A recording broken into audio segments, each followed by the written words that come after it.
memberikan uang tunai untuk mengganti biaya hidup karena tidak sanggup lagi bekerja. Lalu kapan sebaiknya seseorang menggunakan asuransi penyakit kritis? Dan bagaimana kaitannya dengan asuransi kesehatan biasa?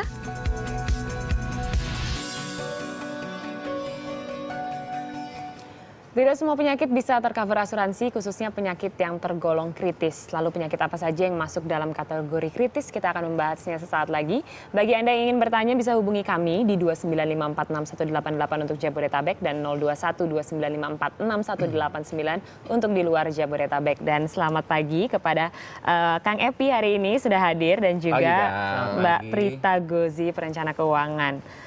Saya akan ke Kang Epi terlebih dahulu. Gini. Kemarin kan Kang Epi dikatakan mengalami sakit gitu, tapi sakitnya menderita tumor ringan. Itu boleh diceritakan bagaimana kronologisnya? Oke, yang bisa saya ceritakan di sini adalah ketika serangan mendadak datang tiba-tiba tanpa diundang, itu yang membuat suasana menjadi panik. Jadi krisis pertama itu krisis kebingungan, bingung harus diapain nih, bagaimana tiba-tiba ada serangan berikutnya adalah biayanya harus sekian. Nah itu yang membuat tambah ruwet, crowded. Begitu kondisi yang menyerang pikiran juga. Oke, waktu itu ke dokter kemudian dibilang menderita begitu? Iya, seperti itu. Terus apakah ada pemeriksaan yang dilakukan waktu itu? Setelah didiagnosa itu serangannya, kenapa dibilang krisis? Menyerang ke penyakit yang kayaknya dibilang ini penyakit penyakit kelas ginkang lah, kelas nggak bisa ketebak dengan. Ya gimana tuh kelas ginkang, itu penyakit yang harus segera di cover oleh apapun misalnya. Kang Epi ingat nggak waktu itu biayanya berapa yang dihabiskan itu sampai akhir Kang Epi ini? Sekarang sudah dikatakan sembuh, Kang? Alhamdulillah dari ujian itu ya sudah lewat tuh. Pernah ditotal nggak sama Kang Epi itu? Pernah waktu dari di total biayanya berapa tuh yang dihabiskan? Wah, kalau saya mentotal sendiri saya minta ampun. Jadi saya nggak berani. Nggak berani mentotal. Sampai pokoknya besar sekali lah gitu besar ya? sekali aja ya, sampai melibatkan kedua belah pihak. Nah itu yang bikin paniknya itu. Waktu itu berobatnya apa itu Kang Epi?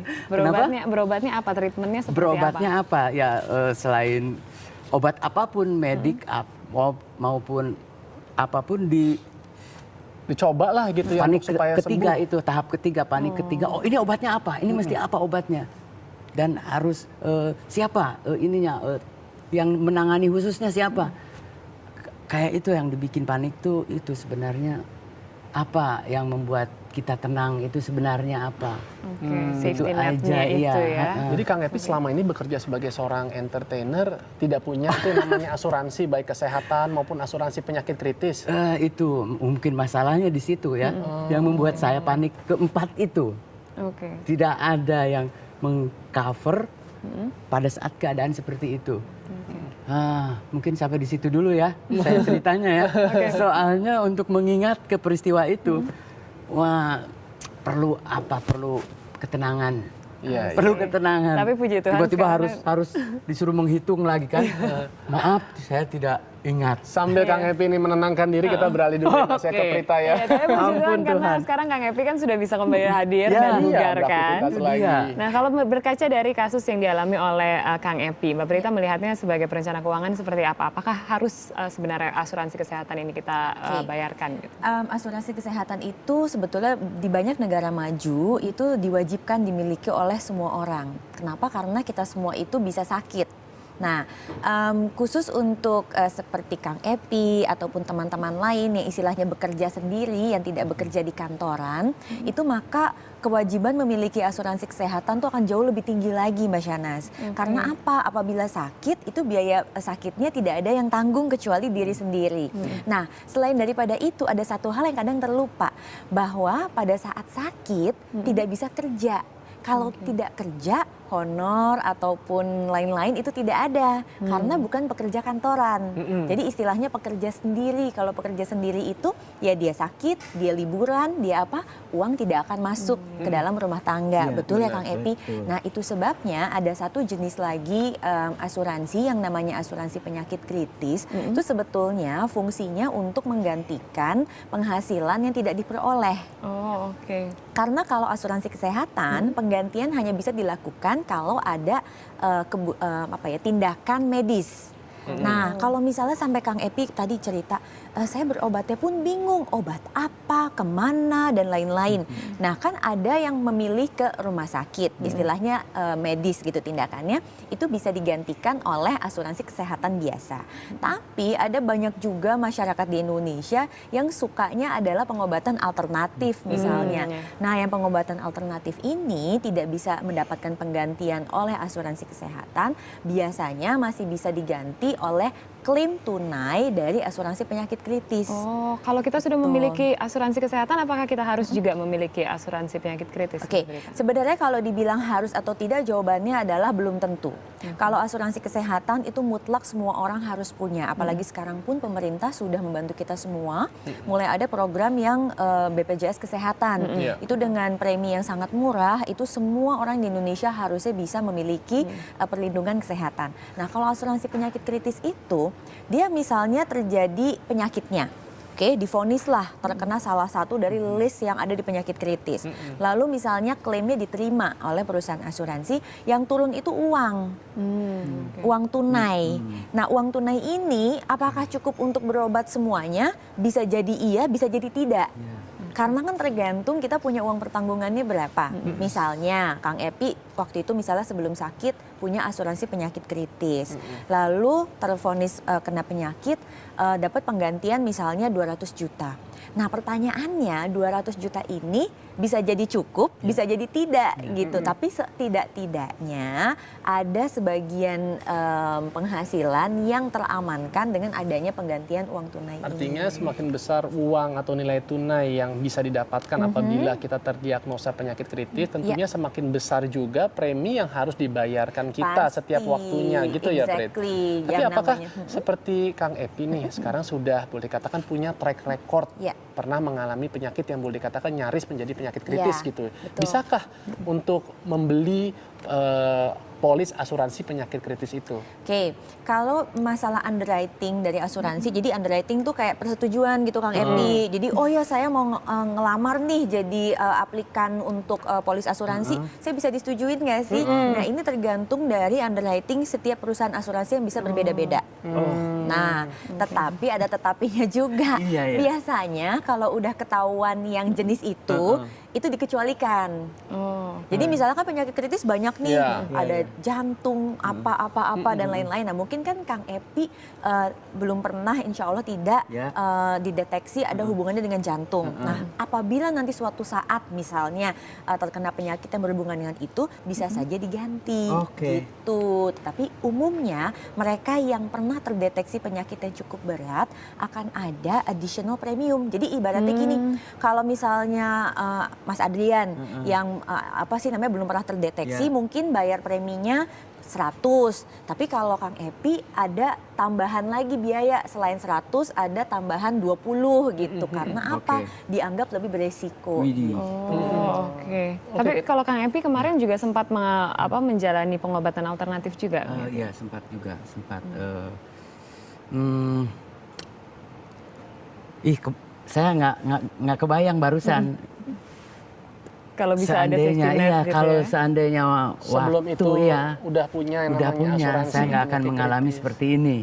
Tapi saya tidak menyesali keadaan seperti itu karena masih harapan itu masih ada, harapan lewat tadi apapun lah namanya akan ada jalan lain menuju sehat. Iya. Ya, asuransi tolong menyelamatkan jiwa gitu daripada ini uangnya terus dikasih uang bingung. Nah cukup takut kepanikan itu ya mengcover jiwa raga. Iya. Mohon Kalau kita perhatikan, jadi apabila misalnya saya, Shahnaz nih belum punya nih asuransi kesehatan yang juga mengcover penyakit kritis. Hal-hal apa nih Prit, untuk kita bisa memilih perusahaan asuransi yang tepat yang bisa mengakomodir kebutuhan-kebutuhan kita? Oke. Yang pertama kan yang wajib dimiliki asuransi kesehatannya dulu. Jadi asuransi kesehatan bedakan dengan asuransi penyakit kritis. Nah, asuransi kesehatan apa sih yang bisa kita lihat? Biasanya penggantiannya mudah atau tidak. Ciri-ciri penggantian mudah itu dia biasanya pakai sistem kartu. Karena saat kita berobat ke rumah sakit, kita langsung menggesek dengan kartu. Jadi tidak ada uang tunai dari kantong kita yang dikeluarkan terlebih dahulu. Nah, kalau misalnya sistemnya penggantian, kita harus bayarin dulu. Baru setelahnya ngurus-ngurus untuk reimburse gitu penggantian. Nah, itu yang nomor 1. Nomor 2, kita melihat di rumah sakit mana saja asuransi ini bisa melakukan penggantian. Karena kan barangkali kita sudah punya langganan rumah sakit tertentu gitu, atau mungkin ada rumah sakit rujukan seperti RSCM yang merupakan pusatnya nasional di Indonesia, ataupun yang di daerah masing-masing ya, tergantung kota di mana kita tinggal. Nah, ini kita bisa lihat yang mana yang kira-kira banyak bisa kita manfaatkan apabila kita terkena penyakit. Itu nomor 2. Nomor 3, ngelihat preminya. Premi itu biaya, Kang Epi. Jadi kalau misalnya sama nih asuransinya, perbandingannya sama, penggantiannya sama, kita pasti cari yang paling ekonomis. Gitu. Nah, yang keempat, carilah asuransi yang banyak kalau kita tinggal di luar daerah Jakarta gitu, yang kantor perwakilannya tuh juga banyak. Jadi memudahkan kita untuk bisa melakukan klaim.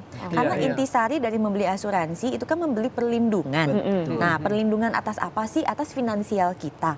Kalau udah beli, terus pas klaimnya juga malah susah gitu, nggak ada yang bantu dan lain-lain, akhirnya kan jadi ya percuma juga. Tapi sepengetahuan Prita, kalau kita itu katakanlah hari ini kita sign kontrak dengan perusahaan asuransi untuk di cover nih penyakit kritis, tapi tiba-tiba mungkin hanya dalam waktu yang tidak terlalu lama, katakanlah dalam 1-2 bulan, kita terdiagnosa penyakit kritis, itu apakah otomatis langsung di cover atau minimum ada harus lewatin masa 1 tahun dulu baru nanti ternyata mereka mau keluarin uang tunainya? Ya, itu memang itu ada istilahnya tuh. Saya agak lupa ya istilahnya apa bahasa Inggrisnya itu. Tapi intinya gini, kalau misalnya kita baru tanda tangan kontrak, lalu itu setiap polis punya aturan berbeda-beda. Ada yang masa tunggunya 40 hari, ada yang masa tunggunya 90 hari, sampai baru boleh kita melakukan penggantian kalau kita terdeteksi itu. Nah, even though kita misalnya terdeteksinya sudah melewati batas yang sudah dipersyaratkan. Tapi ternyata saat investigasi dari perusahaan asuransi itu ngelihat ke track medis kita, ternyata kita dulu pernah terdiagnosa penyakit yang serupa tapi kita lupa melaporkan, itu juga klaimnya bisa tidak diterima. Oh, oke. Gitu. Baik. Berarti kalau untuk memiliki asuransi penyakit kritis ini kan memang tidak diwajibkan begitu. Tapi kalau misalnya memang mau memiliki, baiknya di usia berapa sih, Mbak? Oke, baiknya di usia berapa itu sebetulnya menurut saya ya lebih kepada kita saat ini pekerjaannya jenisnya apa. Jadi kalau jenis pekerjaan kita itu pekerja lepas seperti Kang Epi gitu yang memang harus cover sendiri, itu tidak ada salahnya untuk diambil.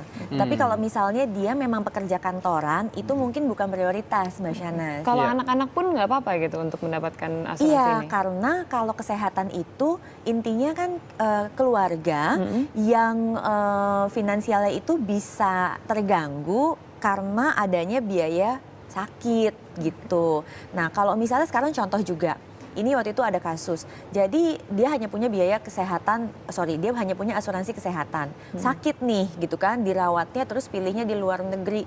Yang nungguin itu kan juga harus ikut. Ada tiket pesawat, terus nunggunya dan lain-lain. Nah, kadang-kadang ini belum tentu masuk ke dalam coverage atau penggantian dari asuransi kesehatan.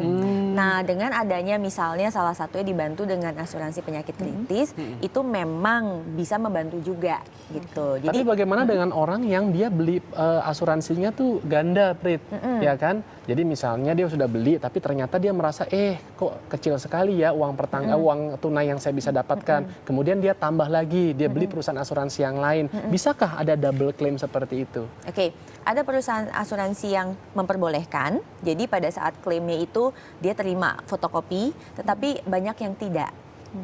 gitu. Jadi kita harus cek perusahaan asuransinya seperti apa. Nah sebenarnya sih saya punya alternatif untuk mereka-mereka yang masih kesulitan untuk membayarkan premi yang cukup tinggi, karena asuransi penyakit kritis itu preminya tuh memang cukup mahal sekali gitu ya, karena dia kan gantinya memang uang tunai gitu. Nah alternatif lainnya yang memang punya dana darurat kesehatan sendiri, terutama mereka-mereka yang punya riwayat penyakit dari keluarga, misalnya orang tuanya kena diabetes atau apa gitu. Jadi ya kemungkinan terkena penyakit itu tuh cukup tinggi, atau gaya hidupnya berantakan gitu, yang dari pagi sampai pagi lagi nggak tidur, kerja dan lain-lain, itu cuma tinggal menunggu waktu ya kalau saya bilang, sampai akhirnya dia sakit gitu.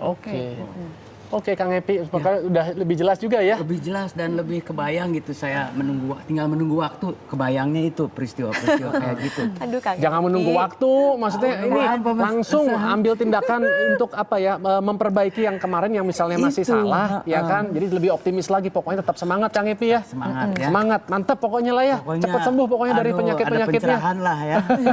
Mudah-mudahan kembali muda ya. Iya dong, harus Kang Epi. Terima kasih loh Kang Epi. Thank you Yang Mbak penting Prita. sehat ya. Betul sekali.